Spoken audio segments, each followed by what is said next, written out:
Ele tem 21 anos, é carioca, ele é para-atleta e viaja o Brasil inteiro dando palestras motivacionais. Recebo hoje João Handbike. Tamo Seja junto, irmão. bem-vindo. Obrigado pelo convite. Parabéns pelo projeto. Obrigado. Gostei da sua cidade, já fizemos boa viagem. Gostou? Gostei da sua cidade, gostei. Daqui a pouco a gente vai lá na lanchonete do Joãozinho comer um lanche bolado, que vai ser o quê? Bora. Combo 10, É o combo artesanal 10. Joãozinho, já sou teu fã. Já. Daqui a pouco estamos brotando. Antes de mais nada, se inscreve no canal, ativa as notificações. Segue as nossas redes sociais que vão estar aparecendo aqui agora. E agradecer aos nossos grandes parceiros, que sem vocês nada disso estaria acontecendo. Muito obrigado. Ração em casa, muito obrigado. Você que precisa de uma ração pro seu pet, gato, cachorro, porte pequeno, porte grande. Só mandar um WhatsApp que eles entregam no conforto da sua casa. Show? Gran Prime Proteção Veicular. BL Bijuteria e Semijoias. Galera, só semijoia maravilhosa pra dar pra sua namorada, pra sua mãe, pra sua avó. Show. Oficina do Celular, a loja mais braba de conserto de celular de Paraíba do Sul. Lanchonete do Joãozinho, daqui a pouco estamos lá. Tudo. E Eleve Brands. Show. Tá preparado, amigo? Tô. Vambora, então. Vamos lá atrás, quando você era criança. Como é que Bora. foi a sua infância? Como você conseguiu se adaptar com as suas dificuldades? O que você gostava de brincar? Cara, então, me chamo João Victor, tenho 21 anos. Nasci com uma má formação na coluna chamada mielomeningocele, que é uma má formação congênita extremamente rara, que acontece no Brasil, 1 a cada 100 mil nascimentos. Caramba. É bem raro. E aí, minha mãe, sou filho do Vitor e da Alessandra. A Alessandra é enfermeira até hoje. E ela tava indo fazer uma ultrassonografia normal, como qualquer outra. Eu tenho mais 2 irmãos. Eu sou mais novos. Eu sou o mais velho, dos mesmos pais. Daí, quando minha mãe tava fazendo uma ultrassonografia normal de 5 para 6 meses, ela entrou na clínica e identificou naquele ultrassom, que eu acho uma parada extremamente complicada de tu enxergar e ver o que tá acontecendo ali. Ela virou e falou, viu que tinha algo de errado. Virou pra doutora que tava fazendo e virou e falou, o que é isso nas costinhas do meu filho? E aí a médica friamente virou e falou, olha, não vou falar nada, no final a gente conversa. E aí acabou o exame, ela não falou nada, ela levantou e chamou todos os médicos e enfermeiros que estavam de plantão naquela clínica naquele dia pra poder olhar o que estava acontecendo no ultrassom. Então você pensa, o que passa na cabeça de uma mãe de primeira viagem, primeira gravidez, sem respostas, sem ali por mais que meu pai estivesse ali, meu pai completamente mais perdido do que qualquer outra pessoa. E aí ela virou e falou, olha, teu filho vai nascer com uma má formação extremamente rara, pode ser que ele seja um vegetal, que ele não se desenvolva e que ele não tenha qualidade de vida. Falou com essas palavras. Falou. E fez uma seguinte pergunta, e aí, você vai querer colocar pra frente? Foi essa pergunta. E aí minha mãe falou, lógico e tudo mais e tudo. Só que a minha mãe, olhando o exame ali, as imagens, ela já sabia o que estava acontecendo. Ela só precisava de uma confirmação. Então, assim que ela entrou na clínica, ela ligou pra obstetra dela e falou, olha, o João tem mielo. Ela falou, eu já sei. Aí ela, como? Não, porque já me ligaram. Calma, daqui a pouco eu te ligo. E aí, minha mãe começou a pesquisar e tudo, e aí, quando tu dá um Google ali numa parada que por mais que você saiba, mas nunca foi a fundo, você vê coisas que você não quer. Sim. O Google, exatamente, ele pode te ajudar pra muitas das informações, mas ele pode te assustar. Pode. E foi a primeira coisa que aconteceu. E aí minha mãe descobriu que existia uma cirurgia chamada intraútero, que fazia dentro do útero e que você conseguia diminuir as sequelas. Que isso? Aí ela ligou pro obstetra e falou, olha, vi que tem uma clínica em São Paulo que faz a cirurgia intraútero. Eu já sei, eu já liguei pra lá e você não se encaixa nos exames. Ela, não, mas eu quero me encaixar, eu vou dar o meu jeito. Aí ela falou, infelizmente você não pode. Por quê? Você é muito nova, o estudo é muito recente e você é o primeiro filho. Não tem como. Em 0 parâmetros você se encaixa. Caramba. Vamos ver o que a gente vai fazer e vamos botar a parada pra frente.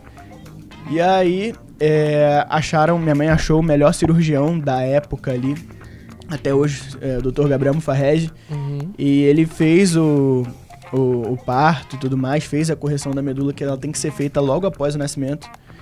E, cara, dali pra frente, meus pais são ali o pilar da minha vida ali, que são pessoas com a cabeça muito boa, com a cabeça com um propósito muito parecido, que eu consegui absorvo isso todos os dias. E são pessoas com a cabeça muito tranquila e colocaram tudo ali pra frente. Sua mãe tinha quantos anos maneira quando tava grávida de você? Não faz pergunta difícil. 18, por aí. Não, mais velha. Mas ela é bem nova, seus pais são novos. Meu pai tem 50. Meu pai tem 50. Ah, então eles são bem conservados. Minha mãe tem 48. Entendi. Uns 20 e pouquinhos anos. Uns 20 e pouquinhos anos. É difícil, né? Pra, de repente, com tudo isso, foi ela tão nova, né? Ali, mas que ela sabia ali da cabeça dela que daria tudo certo, que ela tinha fé e tudo mais. Ela foi forte. Isso, que ela ia ser forte, que da maneira que eu fosse vir ao mundo, ela ia dar a melhor qualidade de vida que eu poderia ter, independente das condições que eu viesse. Ainda bem que ela não ouviu os médicos. Exatamente. Lá, né? E aí depois deu tudo certo, eu fui me desenvolvendo, fui crescendo. Sempre gostei da aula de educação física no colégio, sempre me dei muito bem com meus amigos, sempre gostei de jogar um futebol, sou flamenguista. Sempre gostei dali de pegar no gol ali e incluir da maneira ali que eu conseguia, dentro das minhas limitações. E aí conheci os esportes e aí minha vida foi desenvolvendo. Mas com 4, 5, 6 aninhos, teve algum momento que você se recorda na sua infância que você percebeu que pra você era diferente? Cara, eu percebia... Sim. Eu percebia muito isso antes de eu assumir a cadeira de rodas. Como eu te falei daquele processo aqui no off. Eu passei por alguns processos antes de estar na cadeira de rodas. Porque às vezes as pessoas acham, o cadeirante, a pessoa com deficiência, o cara que sofreu um acidente, a pessoa que tem uma má formação congênita, ele precisa necessariamente ser cadeirante. Não é isso. A pessoa, ela pode ser, como eu te falei, como você pode fazer hoje em dia cirurgias intraútero, pode ser um cara que tem a mesma má formação que eu, ande de muleta, que ele tem os passinhos dele. Sim. E é possível, eu conheço isso. Tem gente que tem quase 100% da melhora das sequelas, e tá tudo bem. Então, antes de eu assumir a cadeira de rodas, eu comecei a perceber isso, porque eu era um pouco mais lento que todo mundo, eu me desenvolvia pouco, eu me espremia para caber numa parada que não fazia parte de mim. Sim. Então, isso eu comecei a perceber. Então, quando eu passei para a cadeira de rodas, eu, de fato, assumi uma responsabilidade ali de me jogar pro mundo de cabeça ali e ver uma parada que eu conseguia. Você tinha quantos anos quando você foi pra cadeira de rodas a primeira vez? Eu tinha ali em torno de 12 para 13 anos. E você queria muito aquilo? Muito. Quando eu percebi que aquilo ali gerava impulso, que aquilo ali me tornava mais ágil, mais independente, e que as minhas principais referências no esporte ali, Fernando Fernandes e tudo mais, faziam parte daquele meio, daquela comunidade, daquele nicho, e eram caras que eu tinha como referência. Então, cara, era de fato o meu lugar ali como local de fala em sociedade para mostrar para as pessoas no qual... Depois que elas viriam, eu tenho 21 anos, então quem viesse depois, a gente poderia dar um certo exemplo e tranquilizar também essa cabeça dessas pessoas. Hoje a gente fala muito sobre as adaptações, né? Sim. As medidas que a gente precisa ter e tal. Mas na época de escola, como que era pra você? Tinha rampa em todos os lugares, não. Acessibilidade? Não. Como que foi isso pra você na época de escola?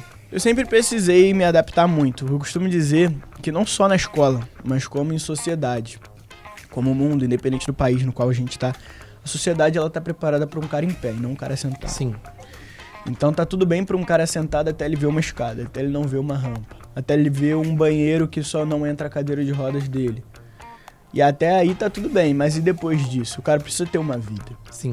Então, o ser humano ele é muito adaptativo. A gente consegue se adaptar muito e se desenvolver dessas maneiras. Então, eu sempre tive que me virar. Sim. Não tinha uma rampa, só tinha um degrau. Nunca tive problema nenhum em pedir ajuda para ninguém. Às vezes as pessoas perguntam, às vezes o cadeirante não quer mexer. Tá, o cara pode ter a personalidade dele.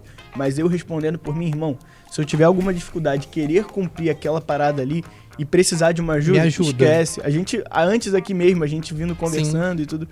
E eu não tenho problema nenhum. Minha sala no colégio, muitas das vezes não tinha rampa. Então, tem como tu me dar uma moral aí? Lógico, e aí? E minha cadeira sempre foi uma resenha na rapaziada, eu sentava na cadeira do colégio, nunca fiquei na minha cadeira, às vezes os professores perguntavam, você vai estudar na tua cadeira? Não, vou sentar igual geral, vou me incluir da maneira de todo mundo. Sim. E aí, por mais que às vezes eu me sinta mais confortável na minha cadeira. Sim. A galera gosta, adora a resenha na academia hoje em dia, então quando eu olho, eu tô sentado no aparelho treinando, quando eu olho uma cadeira já tá lá com uma pessoa que eu nunca vi na minha vida do outro lado da academia e tá tudo certo. Legal, bacana.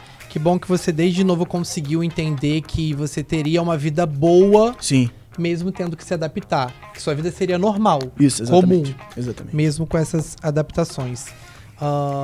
E você tem uma vida super ativa, né? Tem. Você gosta de viajar, de treinar, de festa, de zoeira. Houve alguma virada de chave na sua vida que você falou assim... Eu posso curtir, eu posso ir pra festas, eu posso resenhar, Ou desde novo você já mantinha esse... É isso que eu ia dizer. Meus pais sempre me prepararam pra muito disso. De que o mundo sempre seria um pouco complicado, mas que a gente estaria ali pra poder enfrentar os limites e ver que de fato eles não existem. Então, cara, eu sempre fui muito tranquilo, sempre fui aonde dava pra eu ir e quando era possível ir mais, sempre saí muito, sempre gostei. Eu sou um cara caseiro, cara, pra falar a verdade. Eu gosto de sair com a família, eu gosto de uma resenha assim, um estúdio. Sim. De vez em quando eu gosto de uma festa, de uma resenha e tudo mais, mas são épocas e épocas, depende muito do projeto final que eu vou estar focado em relação ao meu esporte, em relação à minha vida, trabalho e tudo mais. Sim. Eu sempre consigo filtrar muito essas coisas. Claro. Mas existiu sim, agora respondendo de fato a tua pergunta, existiu sim essa virada de chave assim na minha vida. Foi logo quando eu assumi a cadeira de rodas e eu via que aquilo me dava possibilidades, não me limitava mais, me dava possibilidades, e aí comecei a levar o esporte um pouco mais a sério. E depois, quando tu leva o esporte muito mais a sério e vê que aquilo te dá resultado, vê te dar qualidade de vida, tu vê que o mundo fica um pouco diferente. Sim. Então você tem focos, você tem limites e coisas a serem cumpridas diariamente. Então foi uma das viradas de chave de qualidade. Um cara 100% equilibrado, gente. Muito bom. Inclusive, a próxima pergunta é sobre isso. Como que essas atividades e handbike entrou na sua vida? Como é que você conheceu? Alguém te apresentou? Você achou na internet? Não, cara. Foi uma história muito doida. Eu sou um cara religioso, eu acredito muito em Deus. Sim. E as energias de estar no lugar certo, na hora certa e tudo mais. Eu também acredito muito aproveitar as oportunidades, independente se você pode, às vezes, machucar alguém, mas colocar em prioridade para você acessar ali aquela oportunidade que pode ser que ela não aconteça de novo na tua vida. Então, eu sempre fui um cara muito religioso. E chegou um momento na minha vida, ali nas épocas das Paralimpíadas de 2014. Não, 2016. 2014 a gente teve a Copa, 2016 a gente teve as Olimpíadas e as Paralimpíadas. Isso. Uma parada importante, não sei se você já parou pra pensar. Na época das Olimpíadas e Paralimpíadas, que foi foi no Rio, foi no Brasil, foi no Rio, as férias escolares elas mudaram de época. Nas Olimpíadas estava todo mundo em casa. Nas Paralimpíadas estava todo mundo estudando. Menos eu. Eu virei pra minha mãe e falei, mãe, eu amo futebol, eu amo Neymar, e eu já conhecia muitos atletas, tanto na modalidades olímpicas e paralímpicas, só que eu falei, cara, eu preciso resolver a minha vida. Eu vou ficar em casa na época das Olimpíadas porque eu preciso ficar em casa, eu tô no meu direito de férias. Mas na época das Paralimpíadas eu também não vou pra escola. Então eu ia o dia inteiro pro Parque Olímpico pra assistir as modalidades e ver no qual eu podia me encaixar e no qual eu podia me adaptar. Legal. Eu tinha passado por algumas modalidades antes, mas não tinha conversado comigo. Então eu precisava de algum rumo. Então passava o dia inteiro no Parque Olímpico e em diversos outros lugares assistindo as diversas modalidades que era possível. Eu com a minha família, amigos e tudo. Só que, cara, uma hora a gente precisou almoçar. Então num lanche, numa partida e outra, eu fui almoçar com a minha família. E um para-atleta que eu nunca tinha visto na minha vida ouviu minha mãe chamando meu nome. E ele gravou, depois ele me viu novamente, foi lá e me chamou. Aí me apresentei pra ele, e ele tirou um panfleto da pochete dele. Falou, olha, você conhece a handbike para ciclismo? Falei, não. Falei, pô, tô buscando esporte. Ele, você acabou de achar. Caramba, foi exatamente assim. Caramba. Eu costumo dizer que eu busquei tanto um esporte que Deus chegou pra mim e falou, cara, toma para aqui. E toma e descansa e é isso que você precisa. E a partir dali, fui pra casa com um sorriso no rosto e tudo. Falei, cara, mas e agora? Qual é o próximo passo? Eu liguei pra aquele cara, acho que eu nunca liguei tanto pra alguém. Perturbava, ligava. Eu falei, cara, tá, e aí? O que eu preciso fazer? Ele, seguinte, semana que vem eu vou viajar pra Maratona de Nova York. Eu tenho 2 handbikes. Quando eu voltar, a gente marca um test drive. Você deita na bike aí e vê o que você acha, irmão. Acho que eu contei no calendário lá os dias e o horário que faltava. Ficou ansioso. Eu já tava 2 horas antes lá no local do treino, vi ele chegando com o carro dele, equipe e tudo mais. E aí, cara, quando eu deitei na bike, que eu tava a 7,5 cm do chão, com 2,10 metros de comprimento, arrastando o cotovelo no chão, eu falei, cara, é isso que eu preciso pra minha vida. Por quê? Que legal. Eu tava no esporte de âmbito individual. Sim. Que era o que eu queria. Dependia eu não aguentava só de você. mais esporte coletivo. Tava ali no esporte individual, gerando adrenalina. Só dependia de mim. Propulsão, esforço, vento. Falei, cara, é o que eu preciso, é adrenalina e é do jeito que eu preciso. Eu fiz 8,5 km naquele dia. Cheguei em casa, minha mãe enfermeira, isso pela manhã, cheguei em casa pra almoçar. Falei, mãe, achei, vamos dar um Google.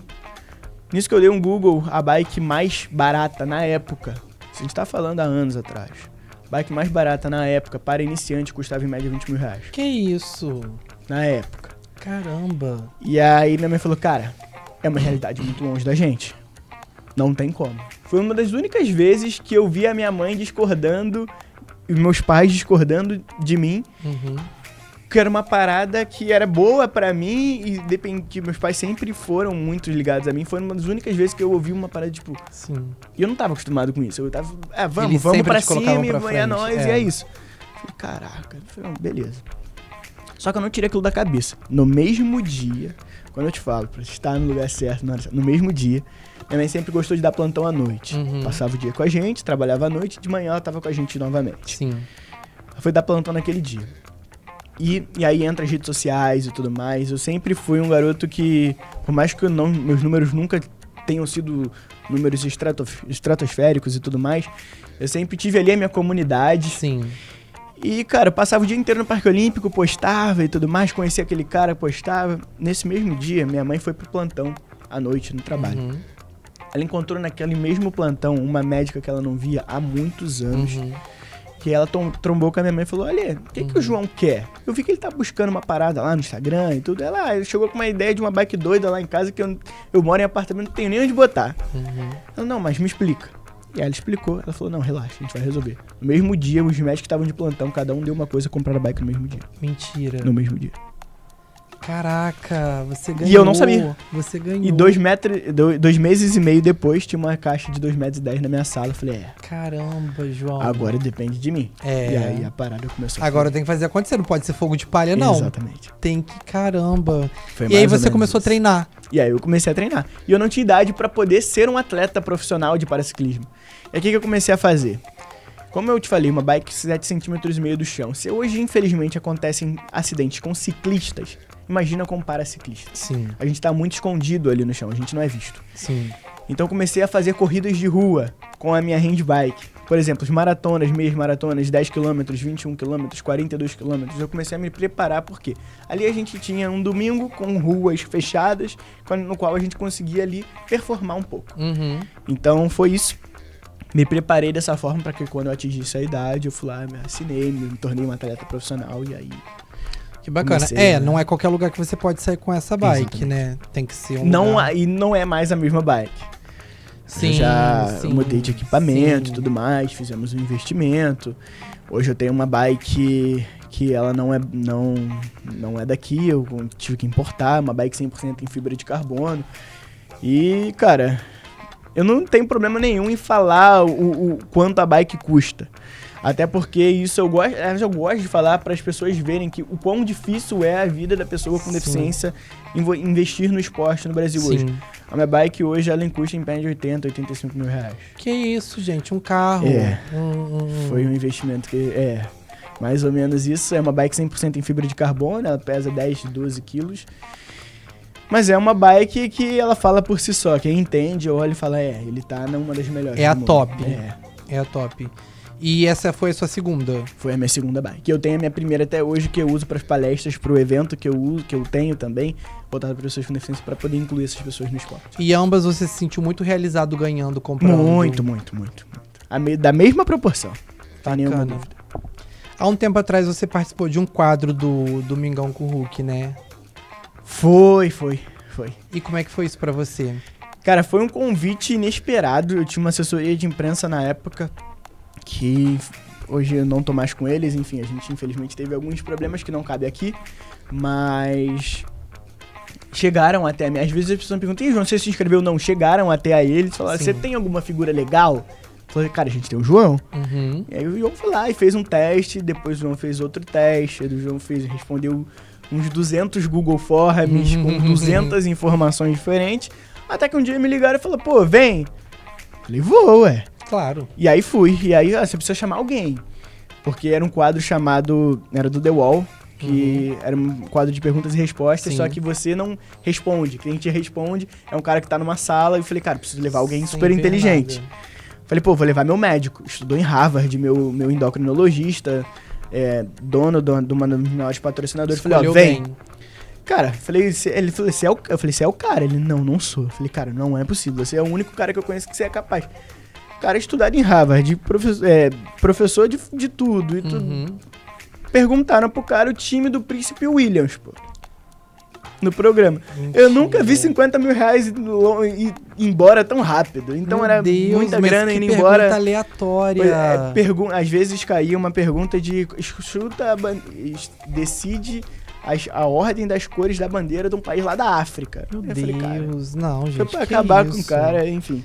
Mas foi um programa que deu muitas oportunidades. Consegui comprar meu carro após o programa, que era um dos objetivos. Melhorei um pouco o meu equipamento, essa bike. Hoje ela só custa esse preço, porque eu consegui dar uns upgrades. Então o programa nela, abriu e tudo mais. portas. Muito. Mas a premiação em si não foi muito grande que você levou. Foi. Eu consegui comprar meu carro Ah, com a premiação. com a premiação. Legal. E também com as participações consegui melhorar um pouco o meu equipamento. Então eu consegui cumprir o que eu fui buscar. Sim. O que na realidade você não estava nem tentando. Caiu aí de paraquedas essa participação. Exatamente. Como aconteceu no canal Off agora.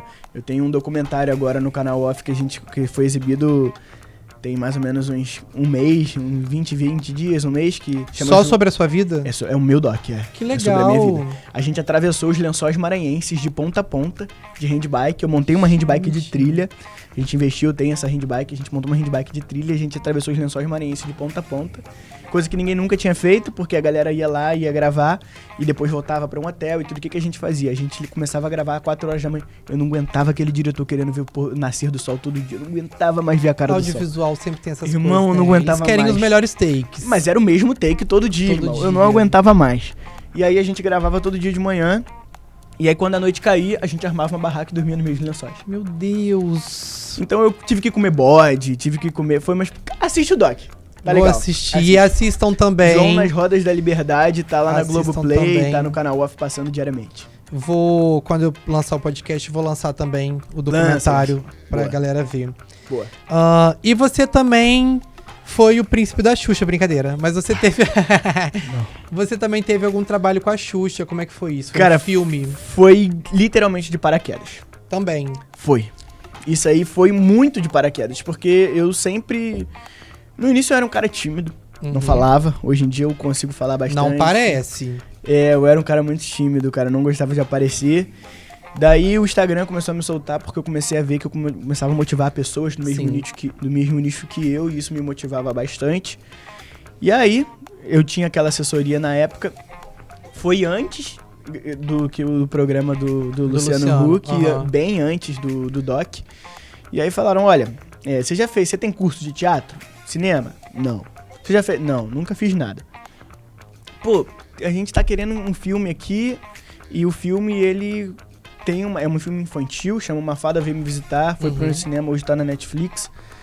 É um filme do livro da Thalita Rebouças, junto com a Xuxa, é a personagem principal. E aí, é um filme com uma mensagem no final muito legal, voltado pra pessoa com deficiência, inclusão e tudo mais, e me queriam.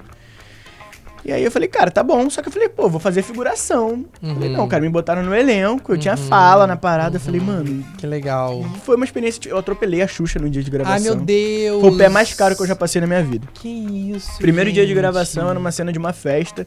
E eu não sabia que a gente gravava 200 horas a mesma cena de 2 minutos. Sim, amigo. Eu não sabia desse disso. jeitinho. Era a minha primeira experiência, eu não sabia. Te falei, eu caí de paraquedas. E, cara, tinha uma cena no qual a câmera vinha em mim.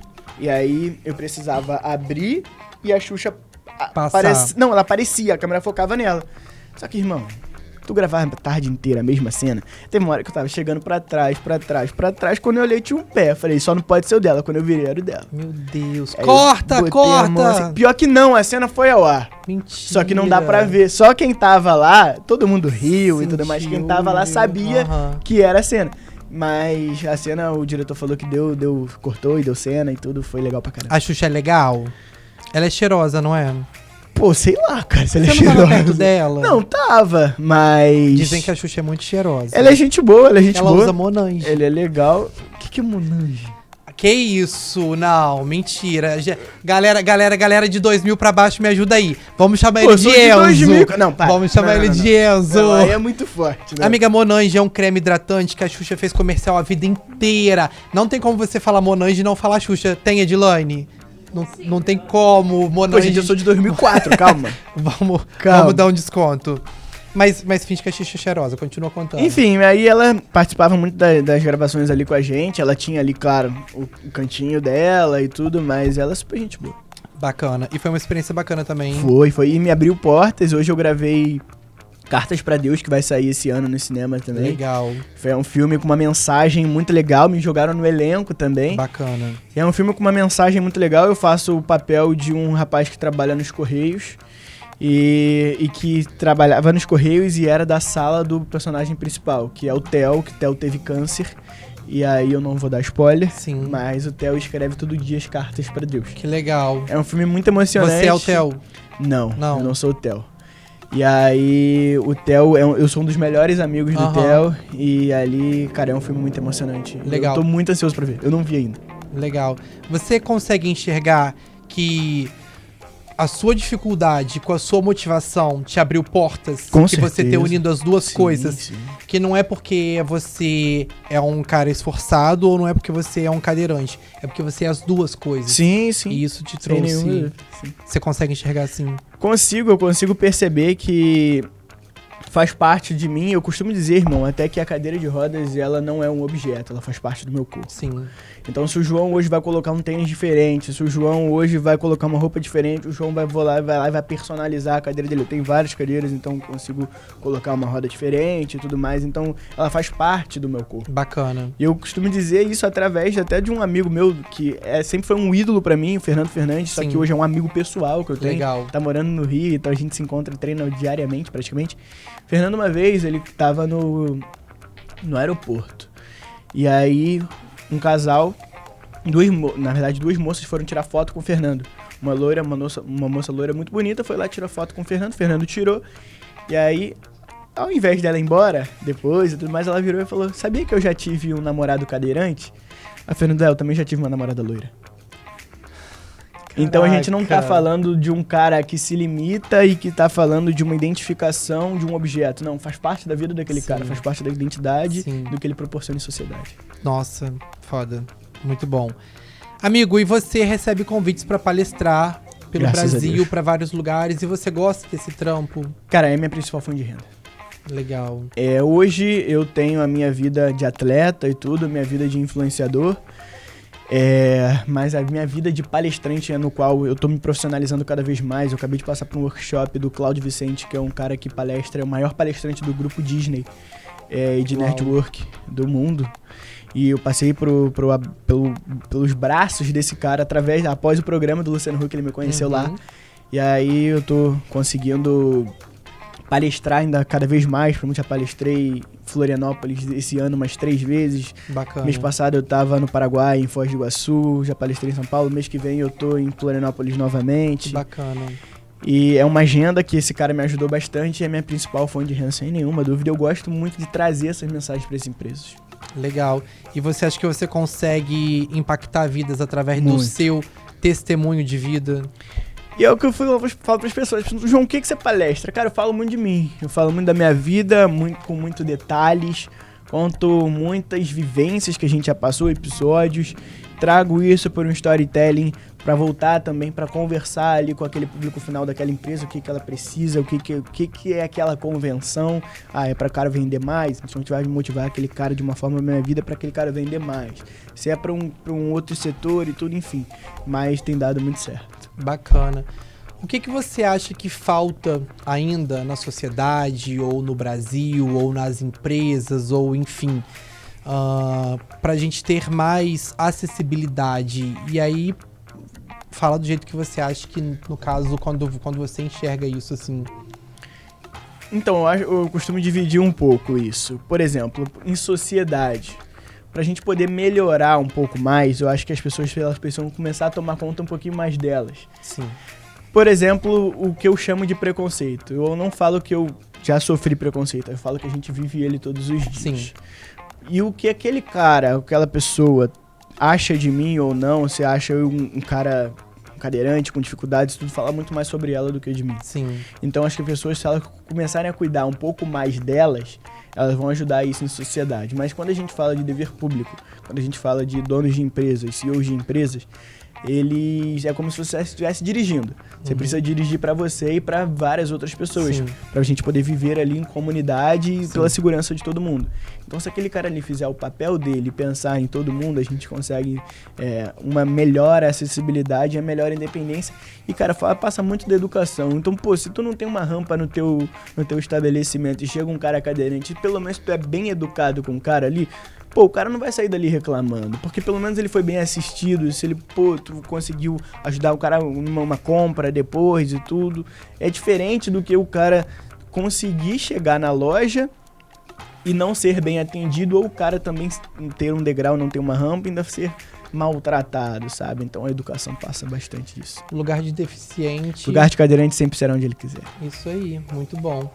E eu vejo hoje, por exemplo, eu já trampei 2 vezes no Rock in Rio, e as equipes que eu, pelo menos uma das Gosto equipes... Muito, né? Uma das equipes que eu trabalhei era assim... Eu ia pro Detal amanhã. Não vai mais. Não, calma. Depois sim. Uma das equipes que eu trabalhei era assim, nessa equipe deveriam ter pessoas negras, cadeirante, trans, com vitiligo... E eu vejo muitas empresas hoje fazendo isso, né? Quando você lança essa caneca, todas as pessoas vão comprar essa caneca, né? Todas as pessoas vão usar essa caneca. Se não for essa caneca, vai ser um copo. Se for um copo, vai ser uma taça. Lógico. Então, os produtos são para todos, né? Na época eu trabalhei, foi para Americanas, né? E a gente tinha um time de pessoas muito diverso, porque tinha gente alta, baixa, negra, loira, ruiva, com vitiligo, trans, LGBT, e tinha um cadeirante também. Muito importante. Então, assim, eu acho que esse exemplo precisa ser passado e espalhar para as empresas, para o comércio, para os lugares, para televisão. Sim. Sabe? Filmes e tudo mais. Para que a gente consiga enxergar o mundo dessa forma. Porque nós somos múltiplos, nós somos muitos. As pessoas elas precisam ter local de fala, elas precisam viver em sociedade. Sim. E é o que eu te falo. Você não usa perfume, você não usa roupa, você vai comprar também aquele produto ali. Isso. Então as marcas precisam ser direcionadas também para todos os públicos. Perfeito. É isso, amigo. Tá vendo? Só de ficar do seu lado. Amigo, planos futuros, me fala. Bom, os que eu posso contar... os que você pode dar spoiler. A gente vai ter agora o filme de Cartas pra Deus. A gente... Vai sair aonde, Cartas pra Deus? Vai sair no cinema. Vai sair no cinema. Vamos no cinema, gente, assistir Cartas pra Deus. Vamos na pré! Você vai convidar a gente? Vamos na pré, vamos. Você vai convidar a gente? Vamos. Vamos fechar, vamos na pré. Beleza. E tem o projeto Nosso Encontro, que é um projeto voltado para pessoas com deficiência, que eu faço há mais ou menos 7 anos e que eu não cobro absolutamente nada de ninguém. Deveria ser um dever público, mas é uma parada que eu botei embaixo do meu braço e que eu vou até onde Deus me colocou. É o seu pupilo esse projeto. O meu pupilo, eu cuido muito, gosto muito, me dá uma dor de cabeça, mas eu amo. Faz parte de mim já. Imagino. E eu gosto muito do projeto. Então a gente tem a próxima edição, que vai acontecer no próximo dia 19. Tá estourando, né? Tá estourando. Em 3 dias as inscrições passaram do que eu tinha de limite. Eu falei, cara, não tem o que eu fazer. Eu tive que fechar. Agora já é dia 19 de outubro, né? Dia 19 de outubro agora. E aí, ano que vem, a gente tem uns projetinhos legais com a Rede Globo também, mas eu não deixa pro ano que vem. Em off eu te conto. Tá bem. Amigo, amei te receber. Obrigado, irmão. Parabéns pelo projeto. Muito obrigado mesmo. Você que assistiu até aqui, me diz aí o que você achou. Você já conhecia o João? O que você achou da história de superação de vida dele? Se inscreve no canal, ativa as notificações, show? Segue aqui as nossas redes sociais que estão aparecendo aqui agora. E mais uma vez agradecer aos nossos parceiros que sem vocês... Joãozinho, eu tô chegando, hein? Joãozinho, olha a expectativa do lanche. Ração em Casa, muito obrigado. Gran Prime Proteção Veicular, muito obrigado. Belly Bijuterias e Semijoias, muito obrigado. Oficina do Celular, lanchonete do Joãozinho e Eleve Brands, que é do Lucas Inácio, que faz toda a identidade visual. Que legal, cara. Sim. Precisou de designer, precisou de coisa de tráfego pago, alavancar sua empresa. Maneiro. Lucas Inácio é o brabo da região. Show? Muito obrigado, tamo junto. Amigo, muito obrigado. Tamo junto, irmão. Você que assistiu até aqui, muito obrigado e até a próxima. Valeu.